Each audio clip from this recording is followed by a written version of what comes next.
You have to believe in yourself. You have to believe in that little person. You have to believe for your kids. Hey guys, it's your girl Dr. Tash, where pain speaks and purpose answer. I'm your host, and today I have an amazing guest. She's an amazing wife. She's an entrepreneur, and she's also a life coach. Okay, so she have a powerful story to share with you guys, and I'm honored that she's sharing it on this platform because many parents who's going through her situation tend to remain silent or feel ashamed or embarrassed to talk about it. But I think this is well overdue. This is very necessary because there's like a pandemic of it out here in this era today. 9 plus 9 equal.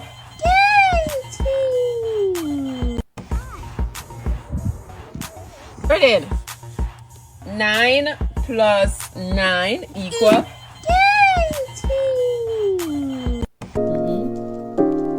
Living everywhere with because of a rainbow. What? Good job, dude.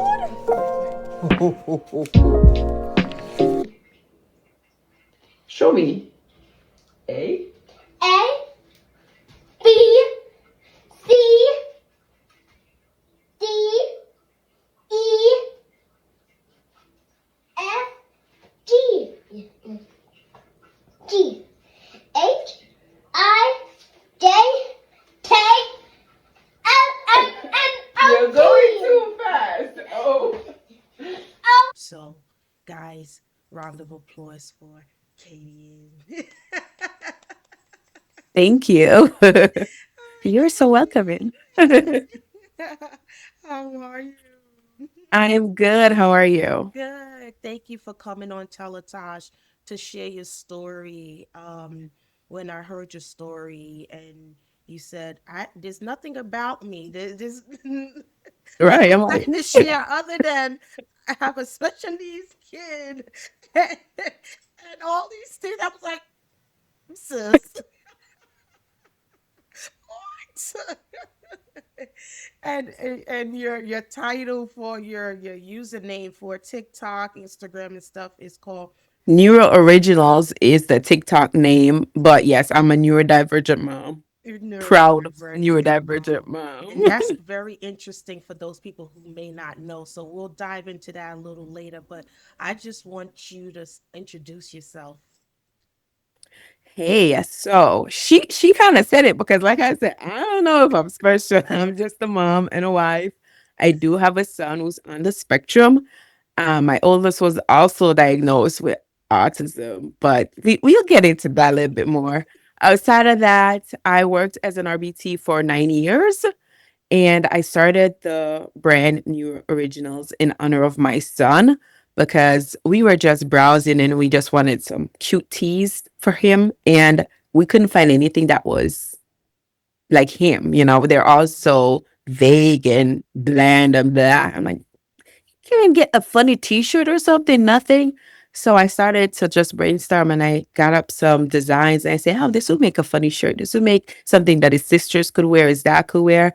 And then I gave them to my husband and he designed them for me because he's the Wow. designer. And Okay. then he said, babe, these were pretty good. I think other people would want to wear these. I'm like, nah. And I'm like, okay. So I was I went to work and I was showing it to a few of my colleagues and they're like, oh, these are cool. I would purchase these. So I said, okay. And he said, you should really like sell these to other people. And from that, New Originals was born. And that is my bread and butter. That is my focus. And not only because my son is on the spectrum, but growing up, I've always just loved those people. So my mission is a neurodivergent community and your originals. And that's more. So you always really took care of special needs kids, right? So Yes. that was your background, right? That That was your yes. passion. So tell me a little bit more about that experience. I want to say my love or my interest in that started from I was little. I was born and raised in Jamaica, and we don't have the language and the information, or we didn't yet. So the terms we use towards kids that were seen as different were very, it's outdated. And it always just triggered something in my mind because I grew up hearing people call people who are different or special needs retarded. And I just saw how that made the person felt. So there was this one boy that I had to pass his yard every day to get to school. And that was 6 years of me passing the house and other kids. And you could tell he is different. He made the sounds.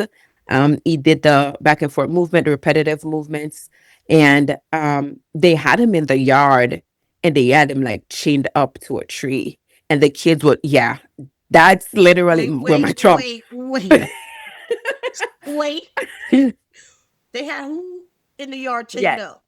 he was chained to a tree, like he had these things on him so he doesn't like elope is what they call it, or leave the house without Wander. supervision. So they It was chained like, up a human being? yes, because so some people on the spectrum, they elope. They don't understand safety and boundaries, so they leave. Now, this boy, he didn't have words, so he had a lot of sounds that he would say over and over. It's just repetitive sounds, but not actual words. And he would get scared and afraid and every emotions, but he's not able to verbalize that. So he just made the same sounds and the same movements, and he tried to run and stuff like that. So I guess that's the reason why his parents chained him there. I don't know what exactly the reason was, but just using So my wait, background. is this something that is common or normal in that culture? Yes, not necessarily the chaining part, but the hiding of the kids. And they chained him to the yard, and he's just able to like roam but freely because In he'll the stay yard. in there. Right. So, but the yard was open, so it didn't have a gate or anything. So when we're passing, he's like, "Ugh," and he's making the sounds. And that could just be him saying hi to us. But as kids, we don't know that because we were never taught about what difference looked like and what exactly this is. So kids would pass you, and kids are cruel. So they would like throw stones at him, and they're like make sounds and try to like, like mess with him, and it was very cruel. And I always wondered like, why are they doing that? And I would see him cry, and I never understood what that was. Now, at my school, they had a special needs part where they call it special education. Mhm. But even then, if you go there, you're ridiculed. So the kids there look different, they learn different, they talk different, they were just different. So that's where they went. And nobody wanted to go to the special ed classroom or the special ed department because they're like in the back somewhere. And it's not very welcoming, it's not very dignifying to them. But I don't know. It always bothered me. I didn't know why it bothered me at that time, but it bothered me. So I would go over there because I'm curious and I wanted to see why are they different? What's going on over there? They're being Wow. treated kindly and stuff like that. So I'm always over there snooping. Wow, So that's amazing. So you wasn't yeah, afraid. You was I wasn't afraid. I intrigued. was curious. I really wanted to know why are they so. What does difference mean? Like Wow. nobody explained what that is or anything. They're just like they're different. We don't know how to teach them. They go there, and that's just that. But my brain's like, but why? I need to know more. I need to know more. So I've always just wondered what's going on there and wondered why these kiddos are different and stuff like that. So I think that's where my love for difference stemmed from, and so I was grew up with that. So fast forward to when I'm an adult and I'm in college doing psychology and all of that. And now I came to this class, applied behavior analysis, and they're teaching you about behaviors and difference and stuff like that. I wasn't even paying it much attention. Just like, okay. But then I said I wanted to get a job with my degree and I wanted some experience in the psychology world. So I went out and I was looking for a job, and there comes the applied behavior job. I'm like, what is this? So I went to the interview. They're explaining to me what it is. I don't really care. I'm just nodding and saying yes because I just want a job. But when I started the job, it really changed my life. And I really believe that I was called to this field. Yeah. I went in there, and my first kiddo was nonverbal, and she was so little. She was 18 months, Mm. no words, no nothing. And I literally helped transform their life. And I remember the first day I was in her living room and she said her first word and I cried.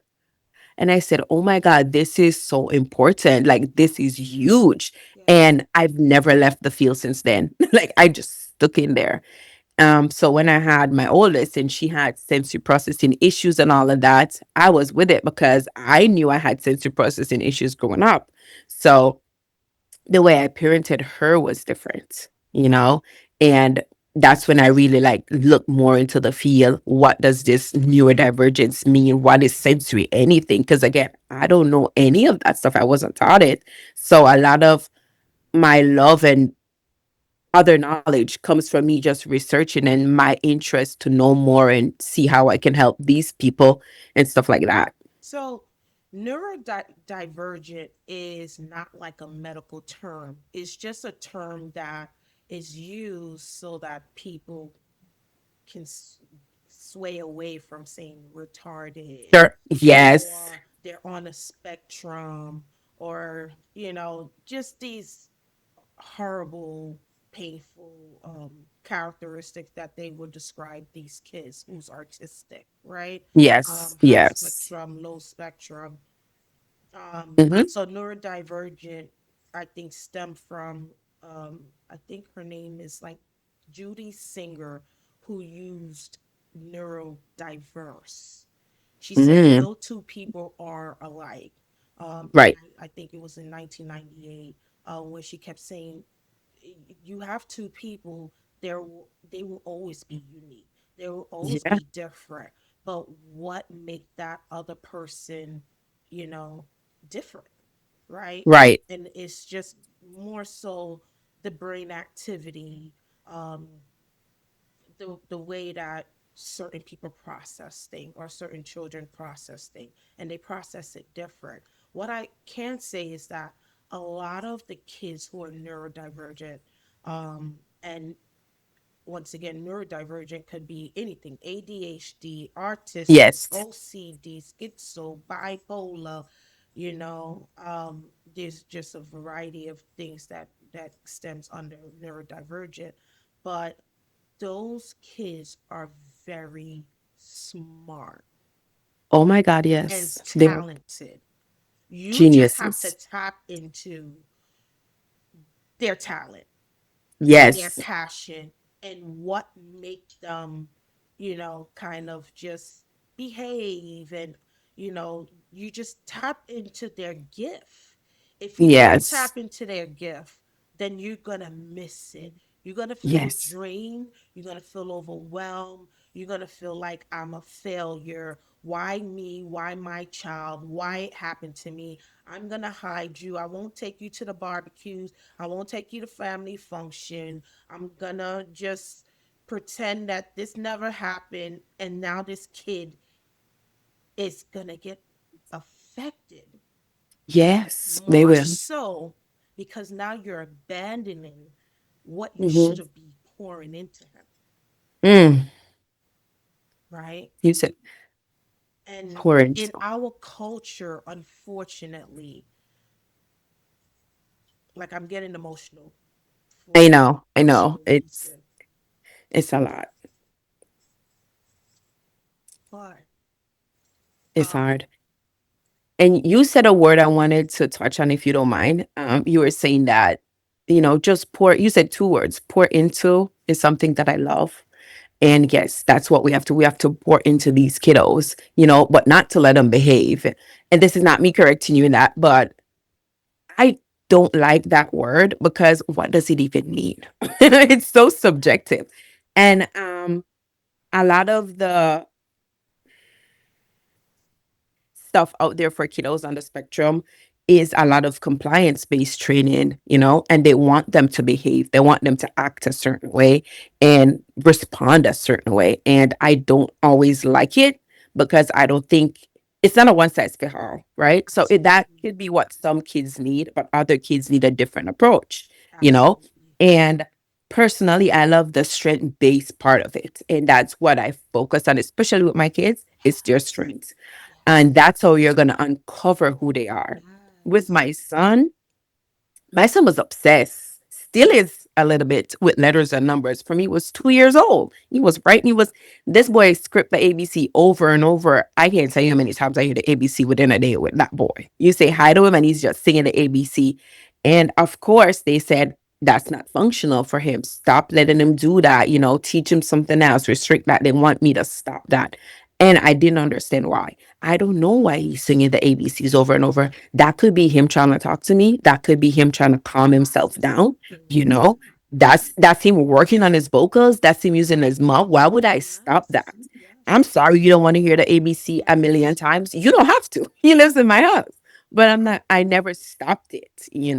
I did introduce ways like, hey son, hi. And that, but he kept singing it. So what I did was I learned to sing the ABCs with him. And then I learned to sing other songs with him because what that was telling me is he likes singing, he Yeah. likes letters, he Yeah. likes this.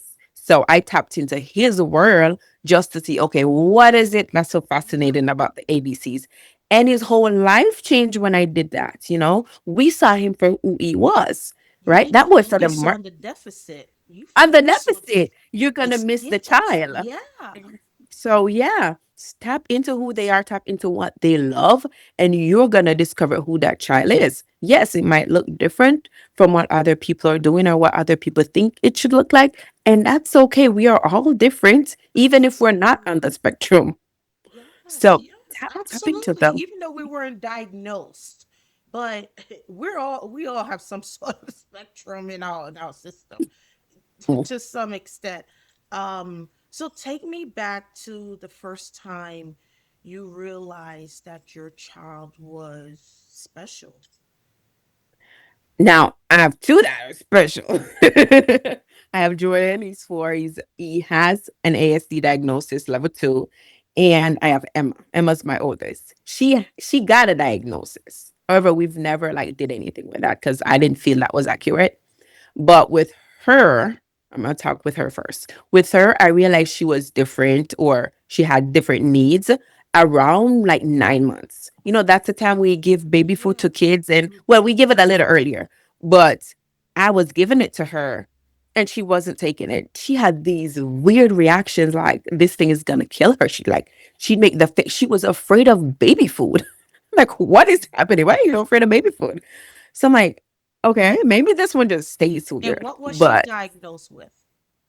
she got autism at 2, almost 3 years old. They diagnosed her with autism, even though I was pushing for them to really focus on her sensory issues. So Yes.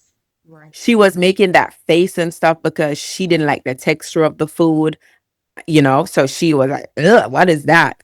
At the time, I didn't know what that was. So I was talking to her pediatrician, like, hey, this is what's happening. And he dismissed me. He's like, nah, she's fine. She get over it. I'm like, no, she ain't getting over it, sir. And you're not hearing me. She's Yeah. not even trying to try these things.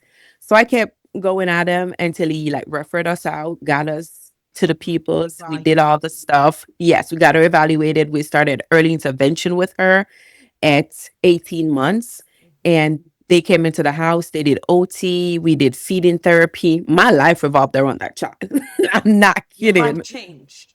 Your My life life changed. completely changed. Yes, I Yeah. didn't exist for those 3 years or so Yeah. because we had speech therapy, not speech, we had feeding therapy twice a week. We had OT coming into the house twice a week. And then I had to go see special doctors at the children's hospital twice a month. So that if you're doing the math, Yeah. that's 4 out of 7 days that I'm in therapy with a kiddo. Plus, I got to work, and I was a single mom at the time. So when I'm telling you my life changed and I was on pause because I had to focus on her, and I don't regret it. I did everything in Of my course, as a power mom. to fix that because Did you kind of freeze to be like, why me? no, How come? no, Like, I don't think I've gotten to that point yet. Maybe I'm numb somewhere along the lines, but being a single mom at that time, I didn't have the space to do that because I'm the only one she had. And in my culture, in my family, nobody knew what I was talking about. They think I was making this you're up. making it up. They, there comes the Caribbean side where they're like, Yeah. you're just not disciplined enough. You're just following these whitey people. You're making things up. You think you went to school, so you know more than us. You should Yeah. just let her starve. All of those ridiculous things that don't make sense. That's what was thrown at me. So I didn't even have the support to be able to crash. Because if I crash, Oh, that's it for us. yeah. So I kind of just lace my boots up and be like, okay, this is what we have. You How put do on your I, big girl what do we do panties next? and you Big on said, my bigger let panties me and do this let me for do what I got to my do to child. help my baby. Yes. Wow.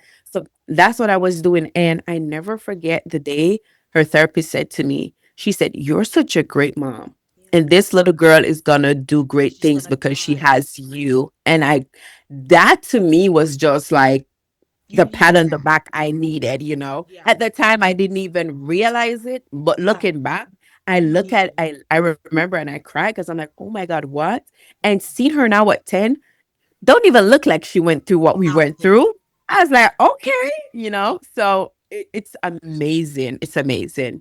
So So what I gathered from what you just said was it's so important to tap into that child's gift, right? And it's important to execute certain things early. early, If yes. you get that early intervention, get those help you need. All there's so many resources out there. If you get those help early on, that child will thrive. Yes, yes, yes, yes, yes. Early intervention starts from 0 to 3. Those are the key age where they're trying to like get as much in as possible. And that's because the brain is so soft and it's still molding. Yeah. And with Emma, she is testimony. It's true. Because when we started with her, she couldn't walk on grass. She couldn't touch sand. We had carpets in the house. She would walk around them because of the texture. Like she wouldn't, right? She wouldn't touch. She was only thing we could get her to eat was breast milk. She was breastfed until 2 years old because forget food, like that was not She happening. could not You know, process it. so we went from that to her being a regular smuggler, 10-year-old, hopping in grass, doing What whatever. about You would like have the never saw clothes socks. on her? Was that an She didn't like issue? shoes. Okay. She never liked shoes, so she's always barefoot. I thought that was, just like a kid Yeah, thing. She always Caribbean took her thing. shoes off. Yeah. So I encouraged it. But when I saw her and she don't want to walk on certain things, I said, yeah, nah, this ain't what that's supposed to, Did she have the look like. classic sign of walking on her toes?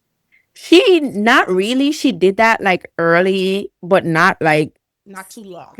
yeah, like that's Okay. just something like she tried on and she wasn't like that. Her signs were more tactile. She had a lot of tactile aversions. So that's why she wouldn't touch the baby food and she wouldn't walk on certain surfaces. Like they freaked her out. And that's where I was like, yeah, this isn't okay. She also had another, like she was unable to soothe herself. I didn't realize that then because I was in mommy mode. So I'm always rocking her a specific way. Mhm. And she wouldn't calm if I wasn't rocking her. So you had to rock her a specific way all the time for her to calm down or she would just cry. So that's another sign that I saw like she wasn't able to self-soothe. Was she able to give you that eye contact? She did, yes. She was smart. Like you said, these kiddos are so smart. Emma knew her numbers, her colors, her animal sounds all before she was 2 years old. She was counting and everything. So the academic side, she was She through the was roof. above. Yeah.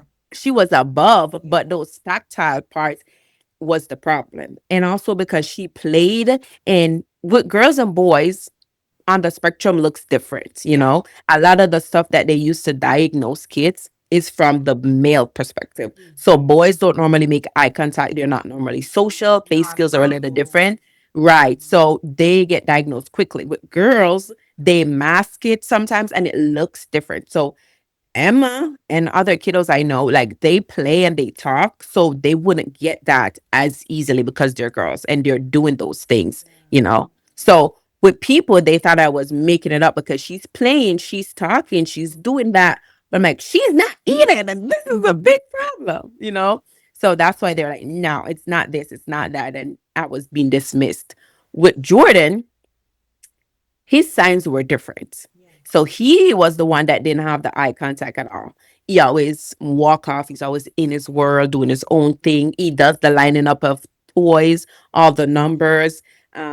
But he didn't respond to his name when you were calling him. He would ignore you. Yeah. He did the repetitive sounds where he'd Wow. sing things over and over, So, like, which they oftentimes the doctors would think that they have a hearing problem. but no, yeah, They you never need the even asked me advisory. that. Yep. No, they hear all right because you put on Miss Rachel. They're watching it. They're And listening that's to how I it. knew. No, with him though, he actually did have an earring problem, and we figured that out when we were about to get him evaluated. I said, "Are you hearing me, child?"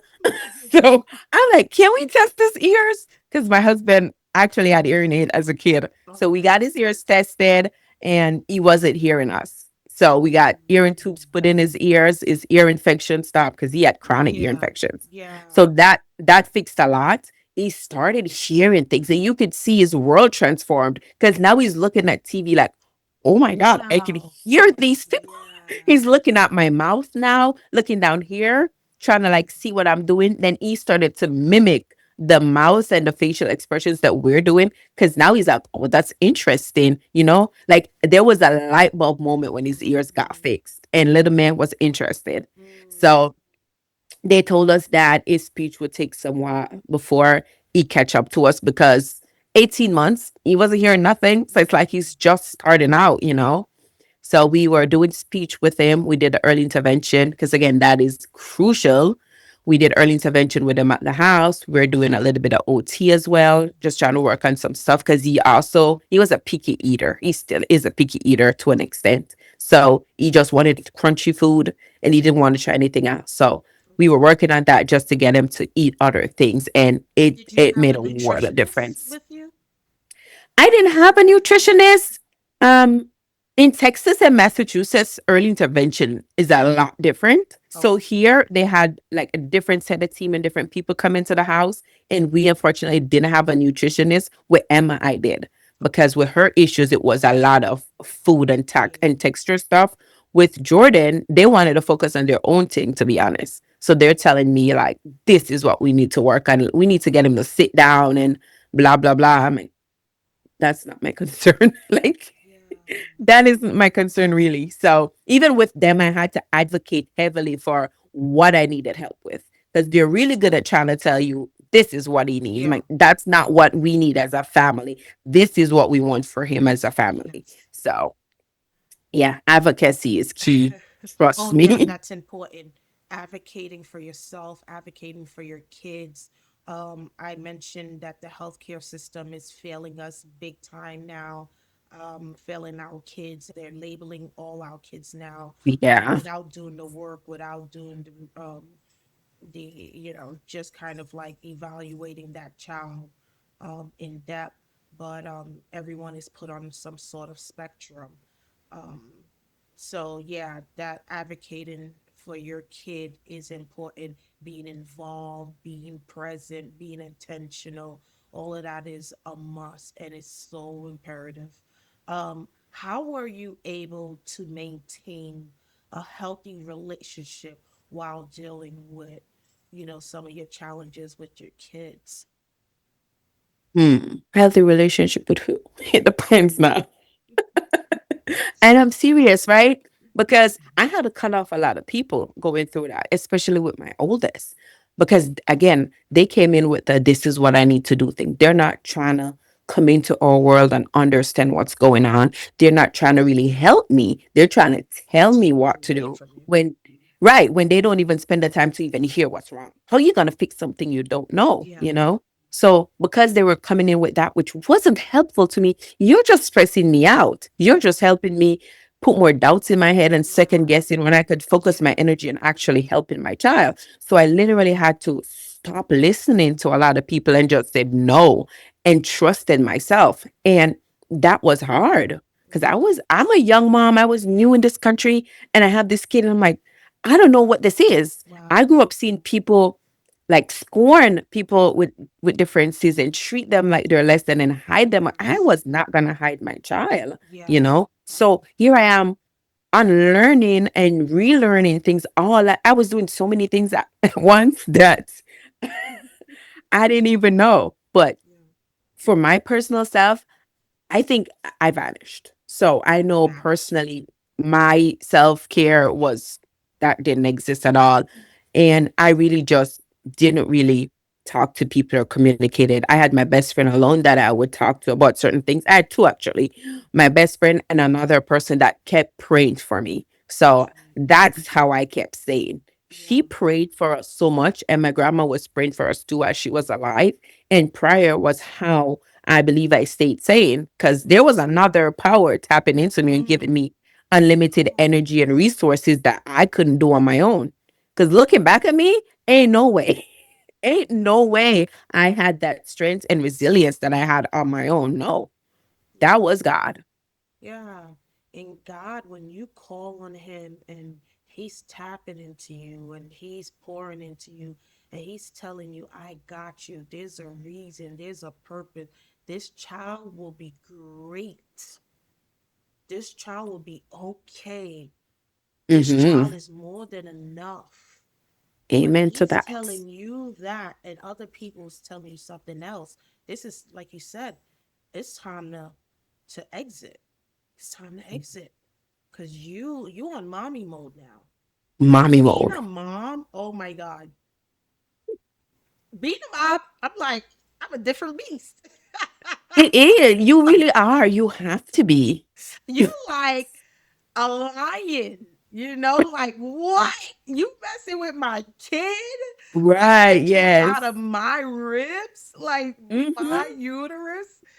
Something. Being a mom is totally different, but I always tell people when you're a mom and you realize that your child is special needs, it's not the end of the world.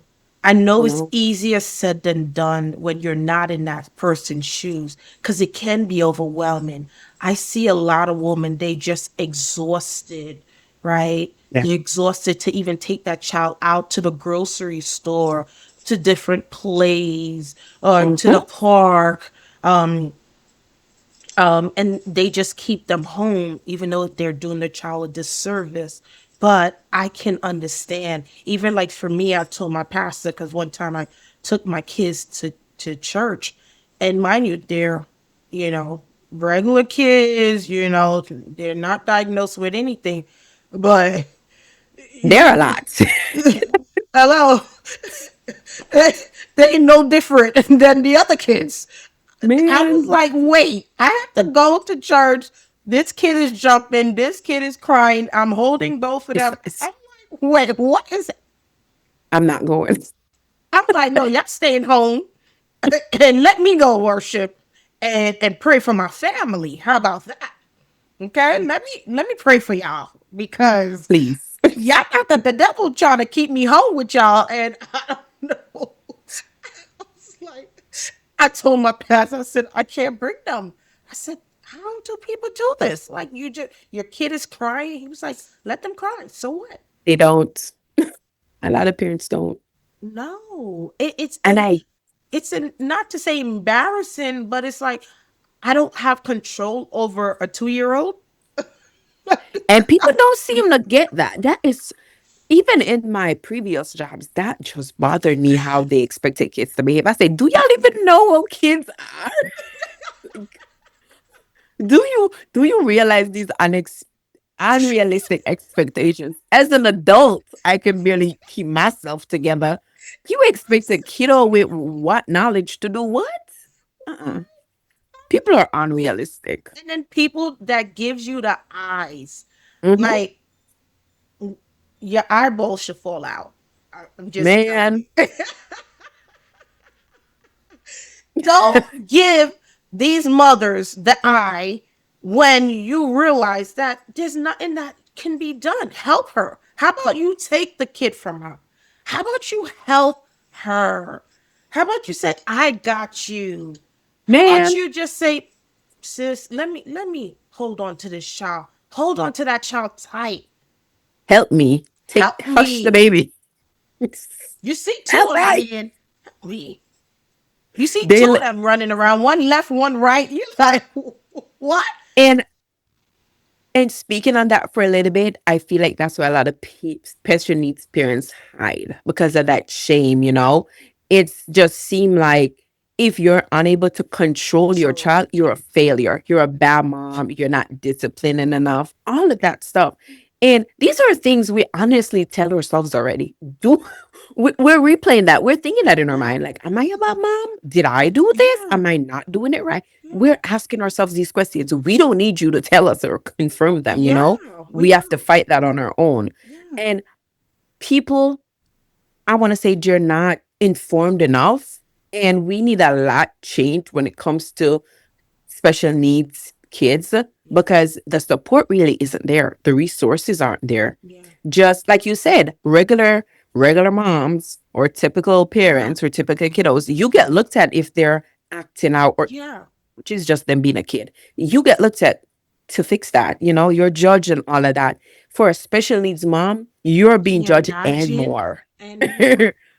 So you And you're go already and going hide. through emotional stress. That's what I'm You're saying. already I'm drained. already tired and You're already hungry because tired. my brain's already not even capable of bringing rationality to my brain and say, okay, maybe they're not judging you. I'm not there, and you're adding to that, and it makes it worse. So we do want to retreat, Of you know, course. because I remember with Jordan, I started taking him out to grocery stores on little trips, but even then, people would look at you weird because he's singing his ABs. No, luckily for me, I didn't care.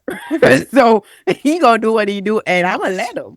And people looked at me, but I didn't care. Yeah. But not a lot of people are like that, Yeah. and that's probably because I grew up seeing worse. Yeah. So I had that resilience in me from the get go. So I brought Jordan out, and people would look at me. They would see him with his headphones or his tablet or whatever, and they're judging me. Oh, she's a bad mom. Let me tell y'all this. Sometimes when you see a parent with a child and they have headphones and tablets, it's not because that person is lazy. It's because sometimes Keep that is that going. child's world. Yeah. That's how they're going to keep calm. That's their connection to anything, you know? They're not a bad mom because they No. want to go to the grocery store and grab milk for their kid or whatever they need to grab and they give them a tablet. Stop judging people. Mhm. Try to understand. It Yeah. is not your place to figure out what's going on. If Yeah. you see them needing Just help, help them. give a hand. Yeah. But don't assume that, oh, that child is always on a tablet. Even if they're two, mind your business. Yeah. Try to be compassionate. Yeah. You don't know. Yeah. Maybe she didn't want to bring that child out there, but she had no choice. Yeah. And she's already risking that and saying, oh, I must see. And she has all this anxiety and all this stress in So, her head, how do and you she's doing feel it. if So someone on the outside kind of not reprimand the child, but if you see a kid do something now, a stranger come up to the child, to your child, and say, "Okay, now, no, no." How do you feel about that? And they're yeah, genuine about it. They're not being malicious. They're not, they're actually trying to, you know.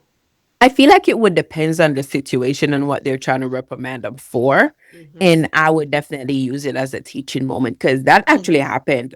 Not necessarily with my kiddo, but there's a kiddo in our community that's I can tell he's on the spectrum. Hmm. And he came to the yard one day and he took one of the toys out and he kept it and he's like kind of breaking it. Not breaking it, but it seems like he's just using it rough and he's throwing it all over the place. And my daughter said, Mommy, why is he doing that to the toy? Go get it. And other people came out and they were trying to like reprimand the kiddo. And I'm like, no, it's okay. Like he's playing with it, you know, he's using it differently because that's how he plays with it. And I was explaining to them, like, not because he's doing that, meaning he's doing this. Yeah. And they looked at me and they're like, okay. And then you can tell, like, they're like, I don't know how I feel about this. They want to do what they want to do. But I use that moment for my kiddo to understand, like, not because you're doing things that you wouldn't do mean they're doing something bad, you Yeah. know? Not everything needs a correction. We just need understanding. Right. And she said, but mommy, he took it to the yard and he's not going to bring it back. And it's Jordan's toy and Jordan loves his toy. I said, Jordan will be okay, you know? And he's going to bring it back when he's done. And sis didn't believe me. The whole time we were out there playing, she was just watching to see if this child was going to bring back the toy. And it took him forever to, but he didn't bring it back the day either. He brought it back the next day. And I saw when he took it to the yard and he like tossed it over there. And Emma came and she said, oh, mommy, look, he did bring back the toy. And I laughed in my mind because she was serious. She was But serious. things like that happen. Like Yeah. we don't understand. So we'll see a child doing something and we're gonna think that's not the norm. They shouldn't be doing that. No. As a parent, You I need would to use that as a understand. teaching moment to Yeah. explain, like, Yep. I know what this looks Yep. like, but you know, it's different for my child. So thanks for the So consideration and stuff. But yeah. that also lead me to gentle parenting. Yeah, What is that? Tommy, put Oh that Lord. couch on me. Um, growing up in my era, That- in my culture,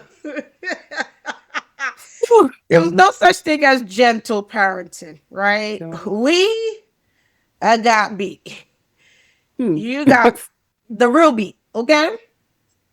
And if your beat was scheduled, just prepare to just put on a lot of layer of clothes because it was scheduled. When they tell It's you, coming. I'm coming home, when I come home, I'm comfy. You're like, Eric, she coming home at 6 o'clock. Put on your hoodie.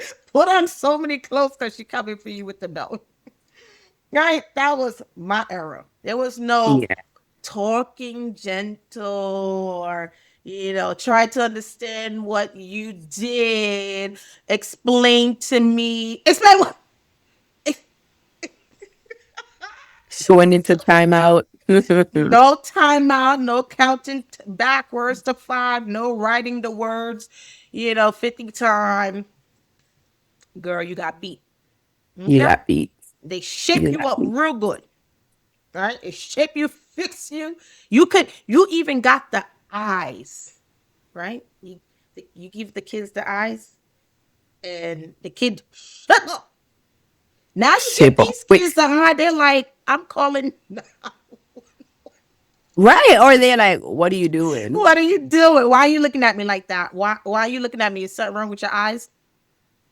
So, what do you say about gentle parenting?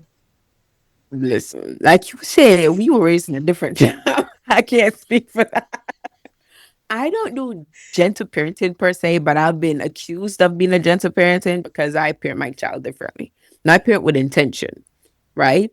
So I do talk to my kiddos. I do give them consequences and let them understand. And I try to discipline them based on their understanding, not what people think Right. they they should know, but literally what my child understands Yeah. and can get consequences for. Because if they don't know how am I punishing you for something that you don't know, Yeah. which is crazy. Yeah. So I parent with intention. And with my son, that looks different because he has autism, right? So certain things he doesn't understand consequences and all of that just yet for certain things. So I can't punish him for that. I have to teach him and wait for him to get Right. there. So his punishment looks different. And people would think I let him get away with things, but I'm like, I don't. He doesn't understand that consequences and stuff. So why that just so yeah, with my kiddos, it does look a lot different. So people do say, "Oh, you're a gentle parent," and blah blah blah.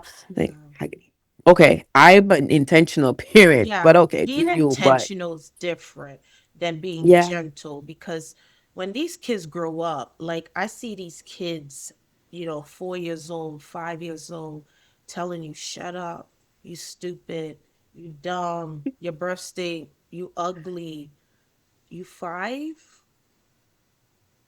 Are you not a kid? Or you're having adult conversation and they're in your mouth. No, we walked away when adult was speaking. You could not be in the same room. Why are you here? Go play with hmm your toys. Like we had those etiquette as a kid growing up. Even the chores. I don't think parents are giving kids nowadays chores. Give them responsibility. Give them chores. Give them things to do so they can learn as they get older, hmm and they're not going to have a deficit when they get older to know how to clean their room or put their dishes in the sink or even wash it. And that's yes, why we suffer with these big old kids that's in your house and don't know how to do anything for themselves because you enable that kid. You enable that kid hmm to do nothing. And it's okay. No, it's not okay. Though I got something's on the floor. I did an experiment in my house. I put something on the floor. Everybody walked over that thing. My 2-year old. picked it up, say, Picked it up. "Mommy, a mess," and put it in the garbage. Oh, sounds like my 2-year-old. She be like, a mess. I need to clean I it. need to clean. Why the 2 year old picking up stuff and every adult walk past it? Every Mm, adult. Come on. The parents will cry when the kid get older because you're going to realize that the kid can't do you anything, can help you because you didn't prepare that kid. You didn't set that kid up for the future. You didn't give them the tools to just yeah. be hands on and just especially with the boys. With the boys, you teach them because girls were naturally nurturers, but boys, no. You have to teach them to know how to be a man when they get older. The opening the door. I tell my son all the time, "Open the door. I'm coming through." Get it. I I love want that. the door to open. Like, "Open the door." I'm a girl. I'm like, "I'm a girl, Papa. Open the door for Mama." Like, Oh. yeah, open the door for the elderly. Open, they would know to open the door for women, for the elderly, for the weak, for the lame. They would Hmm. know how to do that, Yeah. but you don't give them that tool now. When they become adult, they can't even be a husband. We don't want them. We don't want them babies. Okay. Send it back to their mother.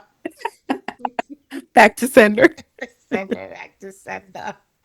That is true. Packaged That up, is. well packaged to send back to mama. Because it's Hmm. like, no, you're not preparing them. And I see it over and over. I will tell my friend, I have a friend, and she said, "My child is 18 and didn't finish high school, wants weed. I have to buy her the weed. I have to, No. I have to buy her sneakers. I pay her cell phone bill." Why? What are we doing here to our kids? We failing them. We failing our kids. Whether they're normal, considered as normal or not, we have to do the work. Do you Yeah. know why I left my job? I used to work like 15,000 jobs. Okay. Morning shift, night shift, day shift, on call. I did it all. Once I had kids, I said, "Oh no, money will not destroy or come before my kids. Ever. I love that. Ever. I am the happiest broke person on earth right now."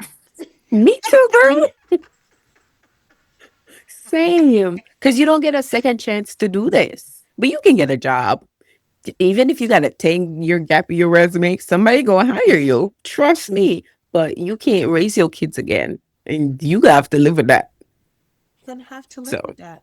You can't take that back. You start now. Pour into them now. Now is the time.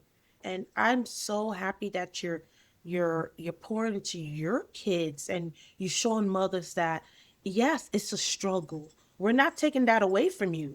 You're well put together, you're well spoken, you're well everything, you're entrepreneur, you got it. Yeah, it may look good on the outside, but it's not easy.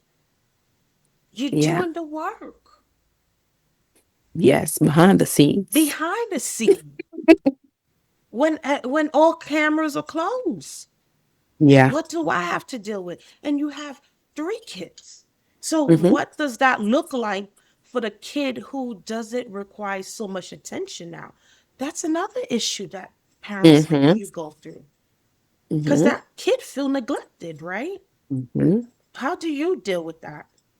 Whew, that is a question, okay? Because my daughter has said that too. She's like, why? Mm, She hasn't said it with my son per se, but with my youngest, she's like, why does she get so much attention? Like she's two and she doesn't know she's two.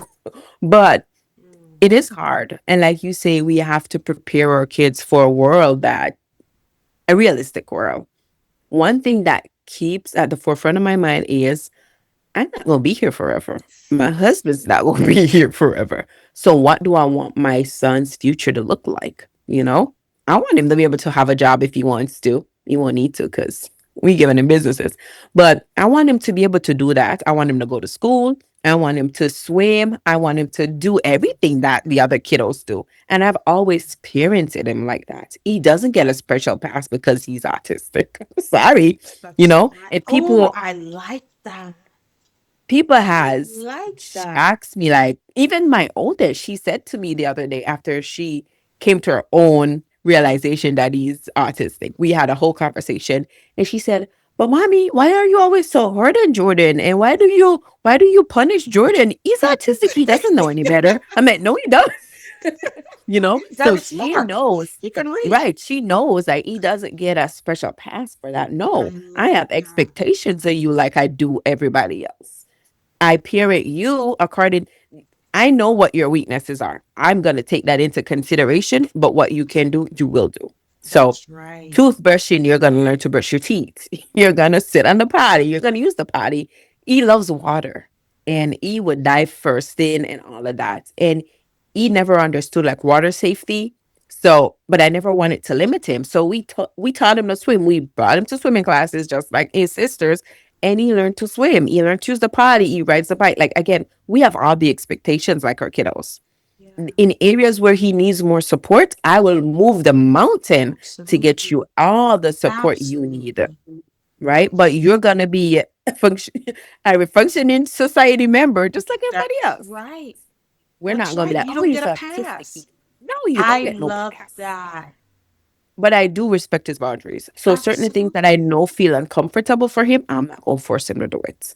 You know, we're gonna work on it and work through it and work you up to that. But I'm not gonna like put trauma on you, be like, no, you need to do this now. No, I'm gonna respect that. But Yeah. again, you don't get a pass. You don't get a Now, pass.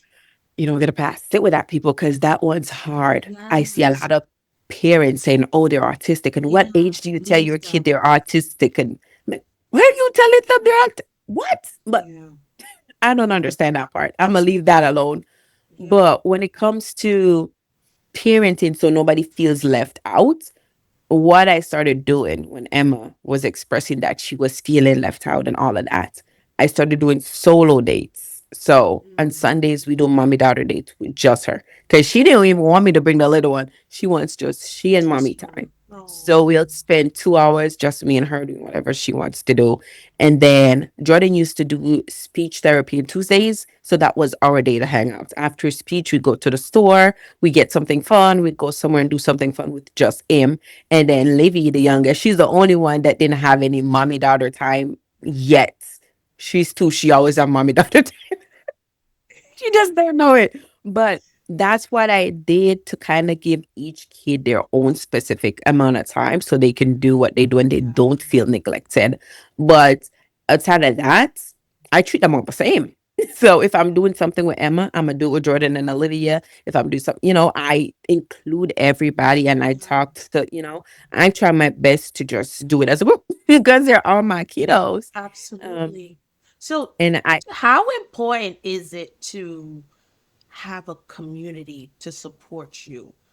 You oh know, my God, so important. So important. Now, I don't know if you're, it's so important. It is so important. You're going to need and do help you because you're have going to, that support system? yes, I'm going to say yes. And I can say yes because to my surprise, when I told some of my family, because not all my family knows my son is autistic, I'm not going to lie. And that's not because I'm hiding his diagnosis. I'm sure they found out because I'm very spoken about my stuff. So I share a lot of my son's stuff on my Yeah. stories, on my social pages. So Yeah. they've seen things. So They it's just not haven't big. gotten the It's not guts like to you're hiding ask it. me. Right. I'm not hiding it. Yeah. So, but I haven't had the conversation like, oh, he's on the spectrum. Yeah. Because when I did it with Emma, when I was telling them that she had special needs, I remember the backlash that I got and nobody Yeah. believed me. So I'm not wasting my So you energy pull on back. that. Right. Right. So who knows, knows. Yeah. So when we were in the process of getting Jordan evaluated and all of that, and we got the diagnosis, and I told my in laws, they were so warm and loving, and they were on board. They're like, it's okay. And it's funny because they were sending me things like, it's okay, don't worry about it. These kids can do this and that. And I was laughing because I'm like, I'm in the field. I work with these kids. I know I don't feel any type of way. I thought I would be the one sending them this, but they were so understanding. They're so supportive. They are like an essential part of our well being. I'm not kidding. Like they send me things, they check in on our kiddos. They don't treat my son different. They don't give him a pass either because God they dang. got You get no expectations of pass him. from You ain't get no nobody. pass, buddy. No, we love you and we accept you and all of that. But hey, listen, and I love that. So they're the backbone of us because I can always crash on them. They're always there to get Are they us. And then local around you guys or? sadly, no, they're in Jamaica. Don't Okay, worry, okay, we're trying to get them here. We're okay. trying to get them here. But we have them, and then I do have some other friends who I've met in the field of working with autistic kiddos who became close friends that I consider family members. So I have them for support as well. And then I have a few other friends that are now my dear, dear family members, and they get it. So we do have support systems where we can talk to each other. It's not local, unfortunately, but I've lived in same states and houses with people, And you and they were still, very local, and it didn't help. So you get it where you get it. It doesn't have to be local. not Support looks not different. the same state. And they were. Same house. I thought you were gonna go. They were. I So thought you were. You're not. I'm not not because moving. they're there means they're there. So sometimes your support do is long distance and it comes from afar, but it's beneficial. So whatever helps relieve your mind and it's not adding additional stress and pressure to you, where you can literally fall apart and not be judged and criticized. Yeah. If you have that, whether it's far away or near, cherish it because it's important. Yeah. Yeah. So yeah, it's very crucial for us to have that. But unfortunately, a lot of us don't. A Yeah. lot of people don't. So they just sit in silence and they're processing things in their heads and it's not Yeah. helpful. That's how I feel sometimes. Like sometimes, as mom, we get overwhelmed, right? I don't think we ever sleep anymore. Like, well, we sleep, but we don't rest. I should say, right? Don't rest. So, and our brain is just going and going and going. And sometimes it gets to me because I'm like, where Oops. is the village? Where is the people that wanted you to have kids, right? Go have kids. You're getting old. Oh my God. I'm a geriatric mom. Like, yeah, go have kids. Have the kid, Yeah. and you see nobody. Nobody. And I speak about that a lot. Like you just asked the question. I've been saying this. Where's the village It's that would they be asking for these grandbabies and these nieces and nephews, and they want these things, and when you have them, they disappear. it's gone. So you have to make your own village. Yeah. That's what I think. So I battle with that because I'm like, do I take it personal? Do I just let it go, brush it off? Do I just continue with my life and just ignore it?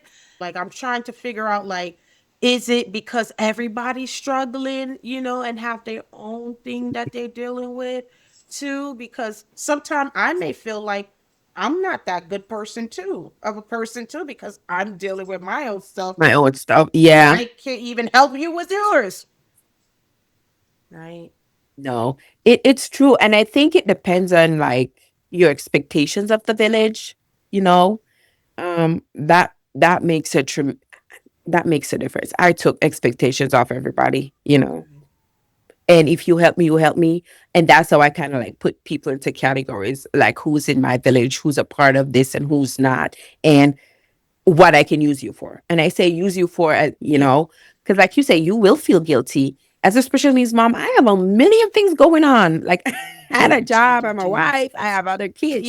I had things that I had to do. So sometimes I do feel guilty that I'm not as active as an aunt in my nieces and nephews' life. But I know, Right. like, if they needed me, I would drop You the world there. and go You're be there. So that's where I say it depends on what the expectations are Now, growing up, I always saw aunties and uncles and grandma in the Oh same wow. house, and there everybody's help raising the Everyone kids, kind of. helping. So We yeah, don't we had get more that. hands, We but don't have we that. don't have that. So in a way, you're gonna feel like where's the village, kind of. But if you have somebody you can call on, that counts. It won't Yeah. look the same as back then because things are different now. So a lot of people have to hustle. We Yeah. have to work, and not everybody is in that intentional living Not everyone either. is available anymore. Not everybody is available. So we have to take that into account and think like, okay, in certain times, can I call on you for this and that? If you Yeah. can't, then they're not a part of your Yeah. village. But if you can,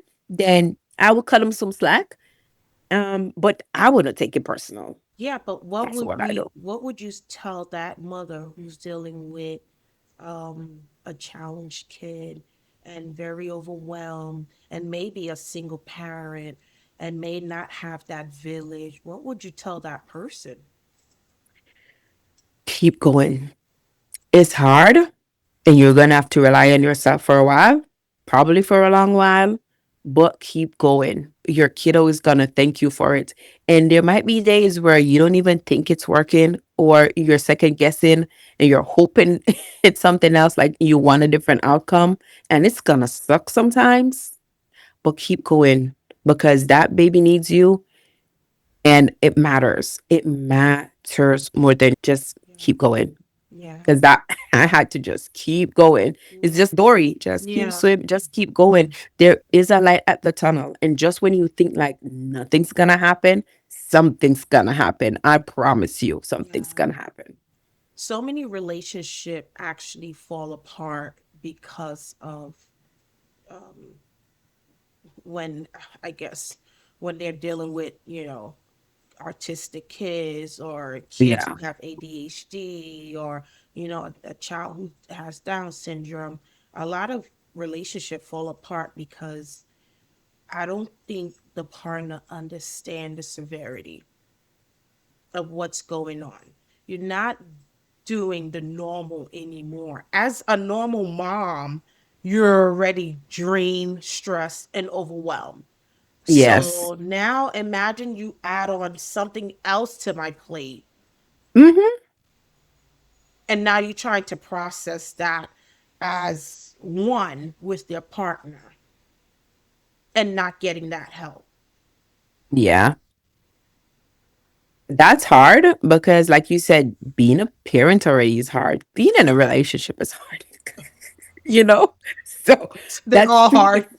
that's two things already going on. Anything And you go, then you're any gonna route you have take is then you're hard. gonna have a child. So it's like they're stacking, right? There's a child. No, that's three things. And then special needs. So that's four different things happening in this relationship. So now it's a whole new normal, Dynamic, right? yeah. And what I've seen in the past is it's normally so split. Like one parent is on board, like, I know something's different. And then one is in denial, like, no, Mm, you're okay. overthinking, or you're wrong, or we're not gonna adjust this, or there's always a denial there, is what I've seen. So it's hard because now you have to fight with that parent Woo. and try to convince them, like, no, this is what's happening and this is what we need to do. And it's easier to ignore a noise that's outside of your house, but when it's in there in your bed, it's hard, In the bed, you know? Yeah, because in under your sheets. that's the person you want that support from. That's Yeah, that person that you're supposed to be able to talk about things and be vulnerable with. But if they don't believe you, it can make it challenging. yeah, Because yeah. when we first started with my son, my husband was in denial for a little bit, He was like, man, you just need some time, just wait and stuff like that. And I never forced him, I allowed him that space. I did what I had to do. But did you have some sort of resentment in your heart because you're like, okay, I'm going to do what I have to do, yes, because this is my son. I'm going to wait until you get on board, but you better get on board sometime because Sometimes, no, time I, is I had ticking. more of I had more of grace for him because knowing my husband is he's a good man, he's a kind hearted, he's my husband. So I love him and all of that. He's his dad. He's a great dad. So I knew. it wasn't to he's doing this to spite me No, or or to no, be no. selfish per se. So knowing that, now I'm looking at it like, okay, why? So I realized again, we were raised in a whole different culture. So it's shameful as a black man having an autistic kid. That's a double whammy, and that's your son, your only son. There's a lot of things that he has to deal with as a man to get to the point of that acceptance. So I kind of took that into account. So I said, okay, maybe he just needs time. And even his mom, I was talking to his mama, she loves me. And his mom was like, he better get it together, and he needs to support his son. So she never said But that. She was, he we're happy. has a good foundation. That's There the you go. And I difference. knew that, He has a so good foundation. If that child did not have if your husband did not have that mother, okay, that motherly figure that say, listen, young man, shape up, okay, right. And his dad was like, you come know, now, son. And he gave him the talk. And, yeah, they had their separate talks and stuff. yeah, So, and that comes back to the importance of the village. Sometimes you're not necessarily the person that can get them to come to the light. You're yes, playing a part by yes, talking about it yeah, and, doing your part. But other people are going to play another part it yes, takes a team. yeah. So, He did the he came work. around. He did the He work. did It the took him work. until it And took him they some too have time, to and process. yeah, they have to process. So don't feel bad because somebody doesn't automatically accepts it because you do. Because I had previous experience with this. I work in the field, and I also had my oldest, who he's not the biological father for her, but I had her and I went through that with her. So I more have like the experience under my belt to navigate that versus him who's new to all of this. So I had to give him grace. Yeah. Here. That made yeah. So That made a big yeah. difference. Okay, so I like that about your husband because a lot of male figure kind of shy away from that when they hear that their son has special needs or need extra help. And like you mentioned earlier, they're in denial. Hmm. Denial is real. If they have Yes. not come to terms that their child needs extra help, it's going to do a disservice to the child, to that child's mother, to everyone, including themselves. And they just making it more harder for everybody. Yeah. When they're on board, oh my God, your load feels so much lighter. You just Yes. feel much like you have accomplished something and like I can do this. Like, okay, now I'm gonna put on my big girl panty and let me go like this, right? Because your Hmm. partner is on board and they're Hmm. with you. But when the relationship fall apart, guess who it affects now? Yeah. The kids. Hmm. That kid. Our home need two parents.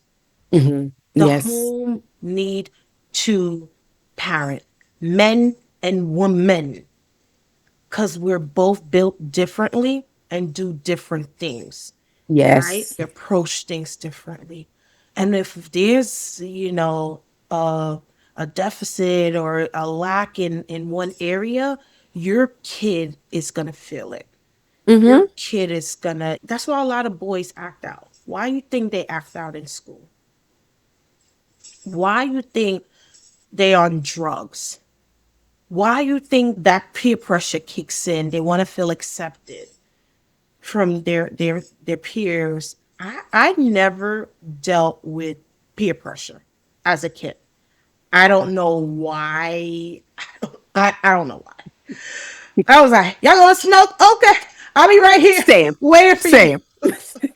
I'm like, I'm not I, doing that. I'm right here waiting. Yes.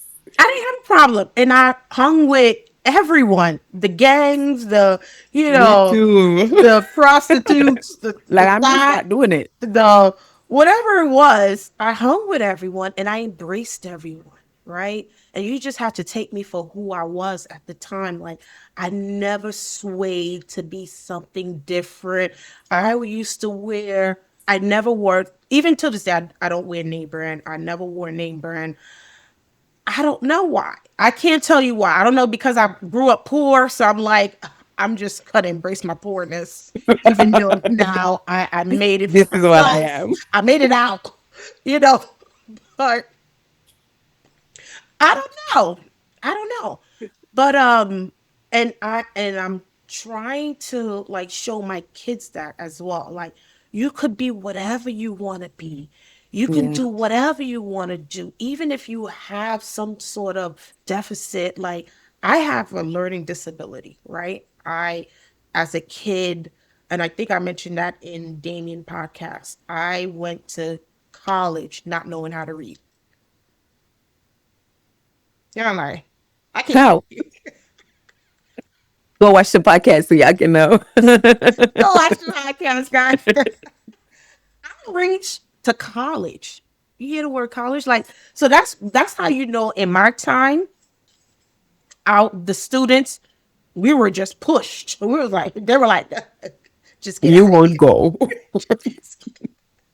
Just go, you pass. What? You pass. Like, that's how I knew in my era. It was like the time, thank God I passed.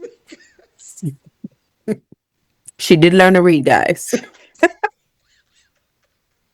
I did eventually learn how to read. Mhm. But I didn't allow that to stop me for where I was going and where God, I knew God was taking me. So I just was like, no. And all my friends who knew how to read, I'm like, how did you know how to read?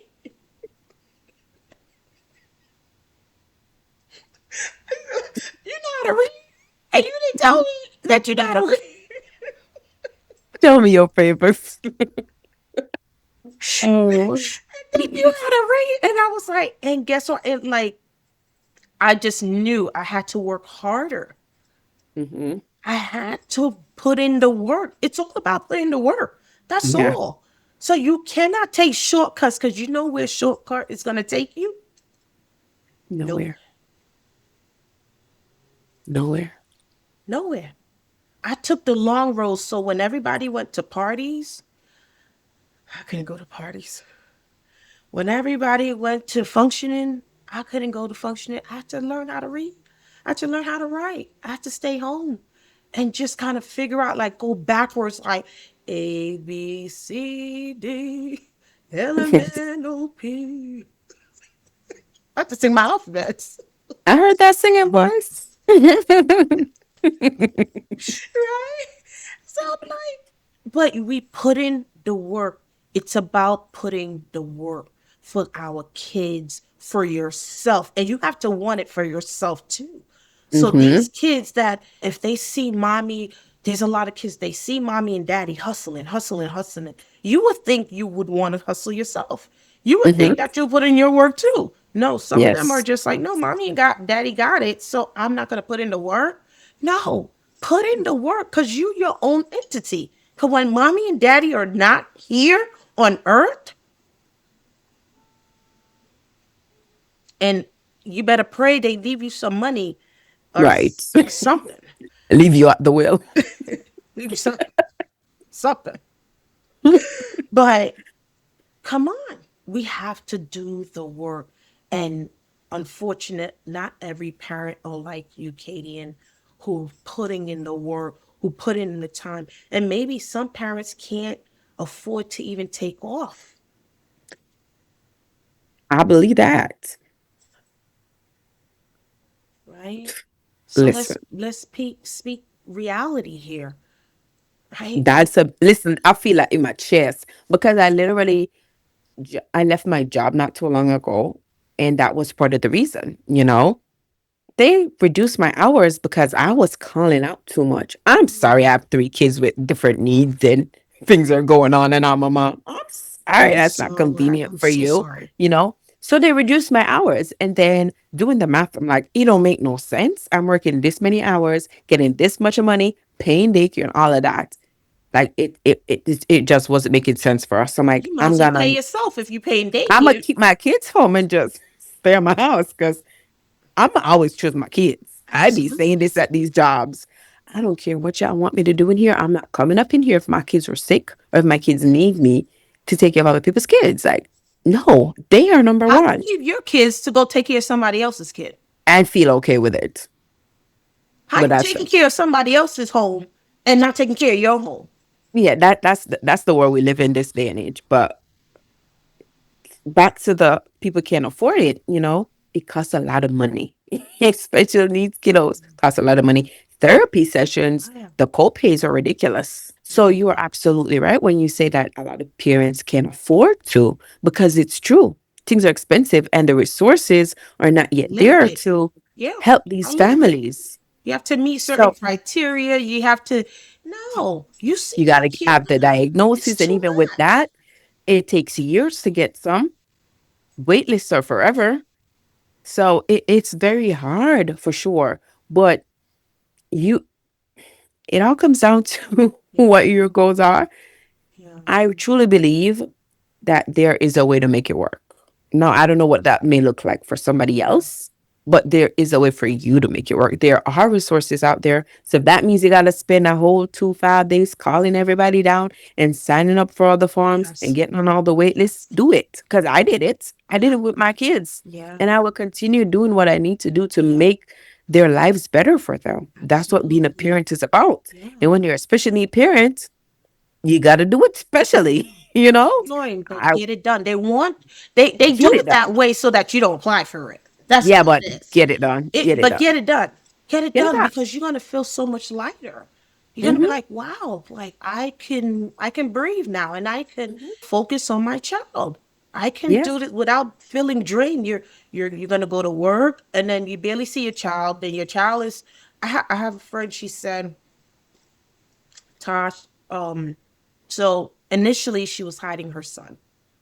So that's a big thing. They hide the kids and at first I was like, where's your son? Every time she came to my kid's birthday party, she came alone, never with Oh, her kid. I know. So it never dawned on me, I swear, because she was like, oh, I just came from work. I just came from work. So I just stopped by. I came from work. So that was understood. yeah. And then she recently said, my son was diagnosed with autism. He's not speaking, the no eye contact, whatever. And I said, wow, I understand. And I said, can I ask you something? Have you ever felt like you have to hide your kid? She said, oh, absolutely. Oh, breaks my Absolutely. heart. Yeah. She said, the initial year that she realized her son, first of all, she said he had a behavior issue, Hmm. so she said That's common. that took a toll on her. She said it lessened, but that took a toll on her where he was just shouting and Hmm. screaming and crying and nothing could pacify him. And she said, Tosh, Yeah. so I get it. I get it. I said, okay, so I said, Give her a hug. I know, I know. I said, all right, because I'm just trying to process as well. And I said, do you feel like if you come together with other moms who are dealing with the same thing, you'll feel a little better? She said, yes and no. She said, because at the same time, she still have to go through it. She Hmm. still have to bring that child out. She still have to say, sit down, stand up, go here, don't touch. No, no, no. She said, so that's why I just keep him home. I just can't do it. And that broke my heart because I'm like, whoa. Sometimes when you look back, you're like, I thank God for healthy kids. Like when you have kids, you ask yourself, Yes.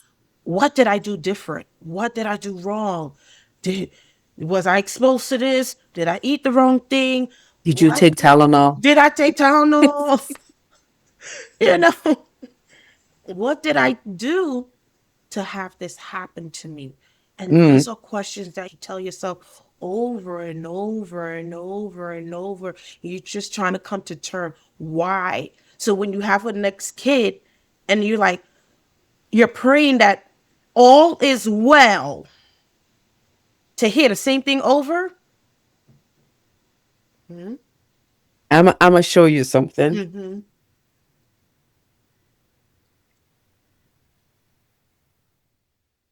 It says Oh, safe place space to to share share your your word. words. And it's a thought box. Oh, And this is my box where I dump my thoughts. Because you said, the questions keep popping up. Now, as a mom, as a special needs mom, you have a lot of things that you're telling yourself. A lot of negative thoughts are going to pop up. And if you don't have somewhere to get those out of your heads, those are going to stay there and manifest and fester. So you'll have to get them out. So my advice is get you a box. If you don't have somebody to talk to where you trust, get you a box or a book. I have several books, but get somewhere that you can get those capture thoughts them. out and put them somewhere.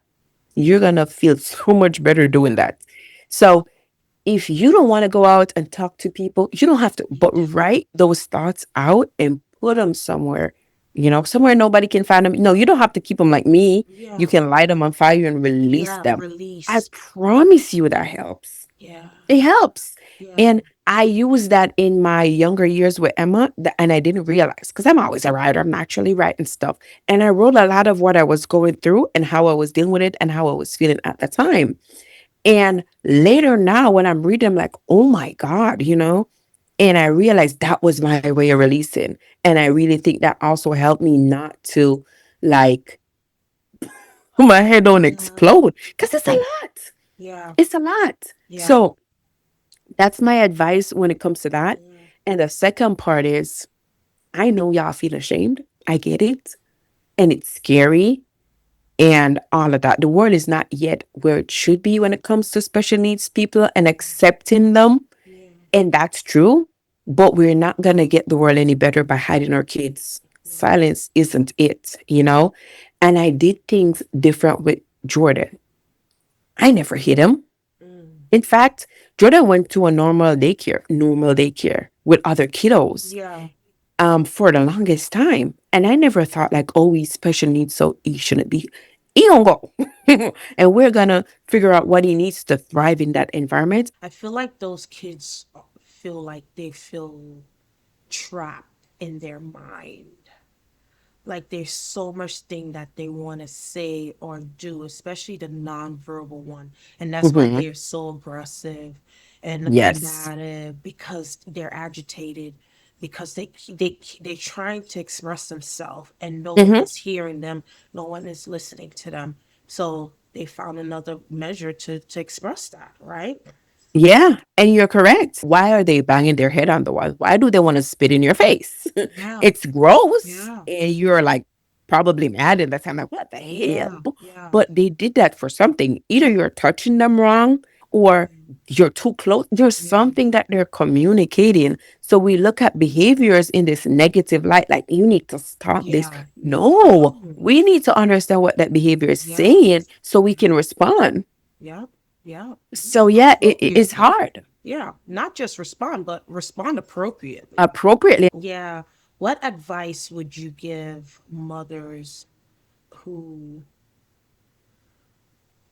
are dealing with autistic kids or a special need kids regarding like the resource that's available to you? Come find me. No, but for Find real. her. Um, She have them all, please. please inbox me. Yes, yes, I will tell you because yes. I find so many resources and it is time consuming. It starts with your kiddo. What does that kiddo need? And that's where you're gonna find the resources. Because again, it's not a one size fit all. So you're this child might need OT, occupational therapy, or this child might need some behavioral health, or this child might need speech, this child might need something else. So it depends. So Varies. that's why I say come find me because I literally Yes, have to talk to you yes. and then see where is your child, what resources you already have, what do you want for your child. That's a big part of it. Yeah, What do you see in the future? What is your future for them? yeah. And with those information, then we can get you the proper resources and tools to help make y'all lives better. And where can they find you? Where can you find me? So I'm on Instagram. I believe I'm under my name, Katie and Mays. Okay. Where Tash will find a way to put that on there for you I guys. will. I'm also on TikTok under Newer Originals. She will also link that for y'all. So you can find me that way, and then you can just DM me, and I promise you I will Yeah. respond to the questions, because this is my mission. I want to make behavior more understandable for parents who are overwhelmed, because it's a lot to process. It's hard to know what's a behavior versus what's your child being bad, as they say. Yes. There's a Mhm. difference, there's a huge difference. And I want you to understand that. I want you to know that you are in charge, that your child isn't just bad or they're not just Yep. acting out. And it's not too much. You can manage. You just need the proper tools and resources to do so, and somebody in your corner. So I'll come in your corner if you need me to do so. That's So, right. You yes. look so mean, like, but you are the woman for the job. Oh, thank you. Just hearing you brought emotions to me because as we spoke behind closed doors of what I am experiencing personally, but you are the woman for the job. And I think, you know, that's why God gave it to you. Everyone has been chosen for something. And it's not to say we're on who's unfortunate or who's been fortunate, but you was fortunate to have your beautiful kids. First of all, your kids are brilliant, Oh, smart. They're reading at the age of 2. They're writing, and we will put up that video. You send it to me. He yes. goes 9 plus 9 is Off the top of his head. I was like, okay. 9 plus 9. I had to figure that out probably when I reach college. But for real. your kids are brilliant. When people say they're special, they're really special. They have something in them that God is going to manifest into Mm, greatness. You're going to have that wow factor. Like, my job did not go null and void. Like, you will be seen, you will be heard, all your cries, and even though you made me try, even though you're that strong mama, that strong, brave mama, you will not regret your journey. You would cry. not regret the path that you're on. It's bigger than you. It's bigger than what you Yes. can see Mm, because it's not for you anymore. It's for the world, for people to say, you did it with one kid, I got two. different Two needs. Hmm. kids. That's, I'm dealing with a special need factor. Hmm. Okay? And with a third child that may feel abandoned, all of Hmm. that emotion and guilt that you're dealing with is not for you. It's for that mother out there to understand that if you can do it gracefully, Oh, very eloquently, poised, that they can do it too. It's gonna be some painful time. You're gonna get the whys. You're hmm. gonna feel lonely. You're gonna feel sad.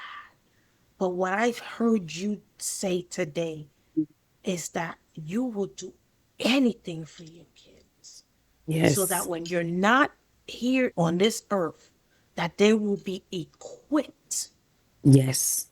enough to function in this world. Hmm.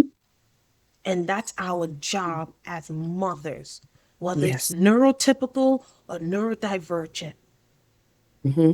that we have to just let's go. And that is it. That's all that matters, is what world do I want to leave them in when I'm gone? Because I can't kid myself that I'm always going to be here. And I have no guarantee that anybody is going to look after my kids the way I would.